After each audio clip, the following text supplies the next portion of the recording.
Hi everyone, this is from CBIS academy. இன்னைக்கு நம்ம 3ஆம் தேதி தினமணி நியூஸ் பேப்பர்ல இருக்கக்கூடிய கரண்ட் அஃபேர்ஸ் பார்க்கலாம். ஃபர்ஸ்ட் பாத்தீங்க அப்படின்னா, தமிழக சிறைகளில் இனி ஆணிகளுக்கு இடமில்லை. ஸோ தமிழக சிறைகள்ல பாத்தீங்க அப்படின்னா ஆணிகள் வந்து முற்றிலுமாக அகற்றப்பட்டுள்ளன. ஸோ எதற்காக அப்படின்னு பார்க்கும்போது அப்படின்னா, கைதிகள் பாத்தீங்க அப்படின்னா அதிக அளவுல வந்து இந்த ஆணிகளை வந்து பயன்படுத்தி என்ன பண்றாங்க, தற்கொலை பண்றாங்க. ஸோ அதன் அடிப்படையில தான் பாத்தீங்க அப்படின்னா இந்த ஆணிகளானது சிறையிலிருந்து நீக்கப்பட்டிருக்கு. ஸோ தற்கொலைகள் அதிகம் நடைபெறும் சிறைகளின் முதல் 8 இடங்கள்ல பாத்தீங்கன்னா 2016ஆம் ஆண்டு முதல் 2023ஆம் ஆண்டு வரையும் சிறைகள்ல பாத்தீங்க அப்படின்னா 977 கைதிகள் வந்து தற்கொலை செய்து கொண்டிருந்தனர். இதுல பாத்தீங்க அப்படின்னா தமிழகத்தை சார்ந்தவர்கள் வந்து 53 பேர். ஸோ அதற்காக தான் பாத்தீங்க அப்படின்னா இந்த சிறையில பாத்தீங்கன்னா ஆணிகள் எல்லாமே அகற்றப்பட்டிருக்கு.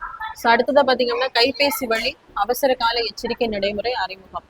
ஸோ அவசர காலத்துல அதே மாதிரி இயற்கை பேரிடர் வரும்போது பாத்தீங்க அப்படின்னா மக்களுக்கு அதை வந்து முன்கூட்டியே தெரிவிக்கும் பொருட்டு மத்திய தொலைத்தொடர்பு துறை பாத்தீங்க அப்படின்னா செல் பிராட்காஸ்ட் அப்படிங்கிற தொழில்நுட்பம் மூலம் ஒரு குறிப்பிட்ட பகுதியில் உள்ள பாத்தீங்க அப்படின்னா அனைத்து கைபேசிகளுக்கும் ஒரே நேரத்துல கைபேசியில் இணைய நெட்வொர்க் இணைப்பு இல்லாவிட்டாலும் இந்த செய்தி பாத்தீங்க அப்படின்னா மக்களுக்கு சென்றடையும் வகையில் பாத்தீங்க அப்படின்னா ஒரு தனித்துவமான ஒலி மற்றும் அதிர்வுடன் கைபேசி திரையில் அந்த எச்சரிக்கை செய்தி தோன்றும் பொருட்டு இந்த தொழில்நுட்பத்தை வந்து இன்ட்ரடியூஸ் பண்ணியிருக்காங்க.